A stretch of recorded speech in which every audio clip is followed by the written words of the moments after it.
জি, আমি মোহাম্মদ রফিকুল ইসলাম, তেজগাঁও কলেজের একজন প্রভাষক। পাশ করে অ্যান্টিবায়োটিক ইসলামের ইতিহাসের দ্বিতীয় পর্বে তোমাদের সাথে আছি দিল্লি সালতানাত যে যুগটা আছে বা দিল্লি সালতানাতের এই সময়টা নিয়ে। চলো আমরা প্রথমে একটু দেখি এটা কিভাবে শুরু হলো। বেসিক্যালি 1206 খ্রিস্টাব্দে কুতুবউদ্দিন আইবেক হচ্ছে স্বাধীন দিল্লি সালতানাত প্রতিষ্ঠা করেন এবং কুতুবউদ্দিন আইবেক এই বেচারা তার নামের সাথে মিলিয়ে কুতুব মিনার, যেটা দিল্লিতে একটা বিখ্যাত মিনার, সেই কুতুব মিনার হচ্ছে নির্মাণ করেন। এবং বেসিক্যালি কুতুবউদ্দিন আইবেক নয়, বরং হচ্ছে তার উত্তরসূরি শামসুদ্দিন ইলতুৎমিশ হচ্ছে এই সালতানাত বা এই যে রাজত্ব বা এই যে সাম্রাজ্য সেটাকে সুসংগঠিত করেন এবং তাকে তৎকালীন খলিফা যে উপাধি প্রদান করে, উপাধির নাম ছিল সুলতানি আজম। এবং সুলতানি আজম হচ্ছে কার উপাধি ছিল? ইলতুৎমিশের উপাধি ছিল। এবং এই ইলতুৎমিশ ইকতা প্রথা এবং আরবি মুদ্রা টঙ্কা এবং জিতল চালু করে এবং ন্যায় বিচারের জন্য তার প্রসাদে সবসময় ঘণ্টা এবং শিকল বাঁধা ছিল। তো এখন হচ্ছে এই বংশটাকে অনেক ক্ষেত্রে দাস বংশ বলা হয়। বেসিক্যালি এটাকে দাস বংশ এই কারণে বলা হয় যে এখানে যারা শাসন করেছে তাদের অধিকাংশই হচ্ছে তাদের পুত্র সন্তান ছিল, তাদের সন্তান ছিল না, এবং এই কারণে তাদের সাথে আনা কোনো দাসকে পরবর্তীতে তারা মনোনয়ন দেয়, উনি হচ্ছে পরবর্তীতে সুলতান হয়। তো এই জায়গা থেকে কেউ কেউ এটাকে দাসবংশ বলে থাকেন, কিন্তু বেসিক্যালি এটাকে দাসবংশ বলাটা খুব একটা যৌক্তিক না। কারণ হচ্ছে যখন তারা রাজত্ব পরিচালনা করতেন তখন তারা একজন স্বাধীন শাসক হিসেবে রাজত্ব পরিচালনা করতেন এবং তখন তারা কোনোভাবেই কারো দাস ছিলেন না। তারপরও কোনো কোনো ঐতিহাসিক এদেরকে দাস বলে বা দাস বংশ বা দাস শাসন বলে অভিহিত করেন, যা হয়তো খুব একটা আধুনিক দৃষ্টিসম্মত নয়। এই জায়গা থেকে আমরা ইলতুৎমিশের পরে আরেকজনের কথা আসবো, গিয়াসউদ্দিন বলবন। গিয়াসউদ্দিন বলবন হচ্ছে বিখ্যাত ছিলেন হচ্ছে তার কঠোর শাসনের জন্য, মানে উনি শাসক হিসাবে যথেষ্ট কঠোর ছিলেন এবং ওনার যে নীতি ছিল তাকে বলা হয় ব্লাড অ্যান্ড আয়রন পলিসি। এবং এইটা বাংলা করে দ্বারা রক্ত এবং লৌহ নীতি, মানে উনি অত্যন্ত বেশি নির্মম ছিলেন এবং এই জন্য তিনি হচ্ছে বেশ, তার উপাধিটাও, তার যে নীতিটাও দেখো যে একটু কঠোর নীতি, যে রক্ত এবং লৌহ মানে শাস্তি দান বা একটা নির্মমতার একটা ছায়া এখানে আছে। এবং তিনি একটা অদ্ভুত একটা শব্দ বা বিষয় মনে করতেন, এই যে তিনি যে রাজা হিসেবে আছেন এইটাকে উনি মনে করতেন জিল্লাহি ইলাহি, মানে ঈশ্বরের ছায়া। মানে তার কথা হচ্ছে আমি রাজা, তার মানে হচ্ছে আমি হচ্ছে ঈশ্বরের ছায়া, ঈশ্বর চাচ্ছেন বিধায় তো আমি রাজা। এই ধরনের একটা মাইন্ডসেট ওনার ভিতরে ছিল যে জিল্লাহি ইলাহি।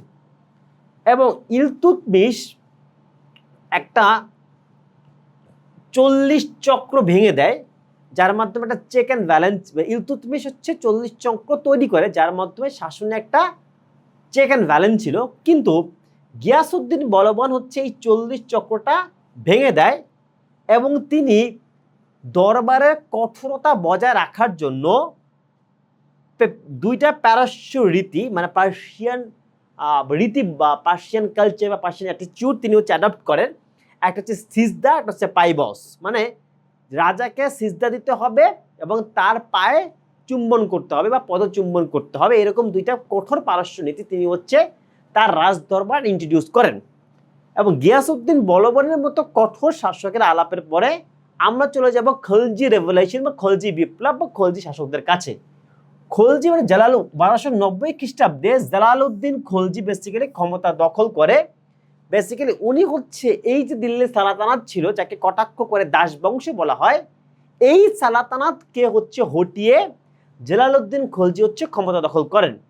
এবং খলজিদের উত্থানে একটু পরিবর্তন হয়, সেখানে হচ্ছে অভিজাত্যের যে যোগ্যতা প্রাধান্য পায় এবং তুর্কি আধিপত্য যেটা ছিল এতদিন পর্যন্ত সেই তুর্কি আধিপত্যটা কমে ভারতের স্থানীয় মুসলমানদের জন্য বিভিন্ন রাজকার্যে অংশগ্রহণ করা সহজ হয়। আর এই যে আমরা খলজি আমলের যে ইনফরমেশনগুলো পাই সেই ইনফরমেশনগুলো বেসিক্যালি আমরা যে বইটা থেকে পাই সেটা খুব গুরুত্বপূর্ণ একটা বই, মিনহাজ সিরাজের রচিত তাবাকাত নাসিরি। এই গ্রন্থ থেকে এই সময়কার আমরা ইনফরমেশনগুলো পেয়ে থাকি। তো চলো এইবার আমরা তো দেখলাম যে দাস বংশ বা ইলতুৎমিশ, কুতুবউদ্দিন আইবেক, তারপরে আমরা দেখলাম হচ্ছে গিয়াসউদ্দিন বলবন, এরপরে দেখলাম হচ্ছে খলজিদের শাসন। সো এইবার একটু আমরা দেখি যে যেহেতু আমাদের সামনে পরীক্ষা আছে এবং পরীক্ষার প্রস্তুতি আমাদের জন্যই আমরা এই আলোচনাটা করছি, সেই জায়গা থেকে আমাদের পরীক্ষায় কোন প্রশ্নগুলো আসতে পারে। So let's go for that. এই জায়গাতে তার আগে আমি একটু ইরেজার দিয়ে মুছে ফেলি। প্রথম কোশ্চেন আসতে পারে, কত সালে হচ্ছে স্বাধীন দিল্লি সালাতানাত প্রতিষ্ঠিত হয়? 1206 সালে।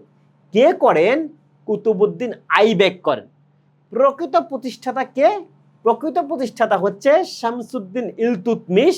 কারণ হচ্ছে উনি দিল্লি সালাতানাতকে সুসংগঠিত করেন এবং এই সময়টাকে অনেকে বলে থাকে হচ্ছে কি বলে থাকেন, দাস বংশ। এবং তিনি সংস্কার করার জন্য ইকতা প্রথা এবং খাঁটি আরবি মুদ্রা চালু করেন। এবার যদি আমি যাই গিয়াসউদ্দিন বলবনের কঠোর শাসনের জায়গাতে, এখান থেকে তার নীতির নাম কি ছিল? রক্ত ও লৌহ নীতি, ব্লাড অ্যান্ড আয়রন পলিসি। এবং তিনি নিজেকে মনে করতেন জিল্লাহি ইলাহি, মানে ঈশ্বরের ছায়া। তাহলে আমি দুইটা দেখলাম। এবং তিনি হচ্ছেন ইলতুৎমিশের 40 চক্র ভেঙে দেন এবং প্যারাস্য রীতি অনুযায়ী আরেকটা এমসিকিউ মানে এখানে আছে, প্যারাস্য রীতি অনুযায়ী তিনি হচ্ছে সিজদা এবং পাইবস, মানে সিজদা দেওয়া এবং রাজার পদচুম্বন করার নীতিকে চালু করেন। তো এরপরে যদি আমরা একটু দেখি এখান থেকে কোন এমসিকিউ আসতে পারে, খলজি বিপ্লব বা খলজি রেভলিউশন থেকে আসতে পারে। 1209 খ্রিস্টাব্দে জালালউদ্দিন খলজি হচ্ছে ক্ষমতা দখল করেন। কত সালে? 1290 সালে বা খ্রিস্টাব্দে। কে? জালালউদ্দিন খলজি। তো উনার সময় এসে আভিজাত্যের চেয়ে যোগ্যতার প্রাধান্যটা বেশি চলে আসে এবং এইখানে হচ্ছে তুর্কি আধিপত্যবাদটাও অনেক বেশি কমে যায়। এবং এই সময়কার যত তথ্য পাই সেটা বেসিক্যালি হচ্ছে কার কাছ থেকে পাই?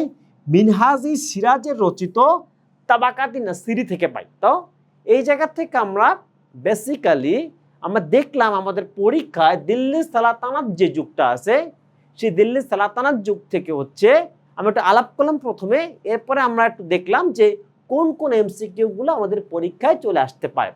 তো এখন আমরা একটা এক্সক্লুসিভ এমসিকিউ দেখব। Okay, so let's go for that one.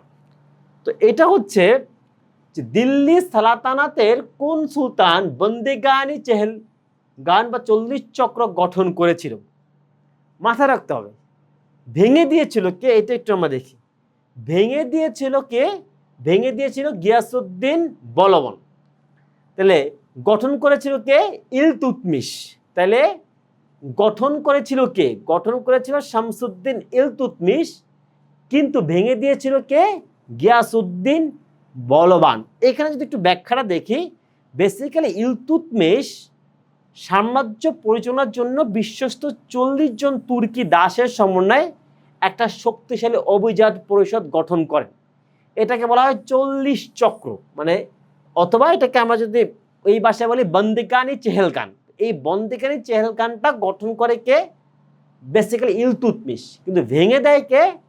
মানে একচ্ছত্র আধিপত্য প্রতিষ্ঠা করার জন্য সেই লোকটা হচ্ছে গিয়াসউদ্দিন বলবন। তো এর মাধ্যমে আমরা এই সময়ের আলোচনাটা করলাম এবং আমরা দেখলাম যে কোন কোন এমসিকিউগুলো আমাদের পরীক্ষা আসতে পারে এবং আমরা একটা এক্সক্লুসিভ এমসিকিউ দেখলাম। তা আরও তথ্য প্রয়োজন হলে তোমরা এই যে পাশ করে অ্যান্টিবায়োটিকের যে শীটটা আছে এই চ্যাপ্টার হবে সেটা তোমরা পড়তে পারো এবং আমরা আশা করতে পারি যে এখান থেকে কোনো প্রশ্ন আসলে এর ভিতর থেকেই আমরা পরীক্ষায় পাবো।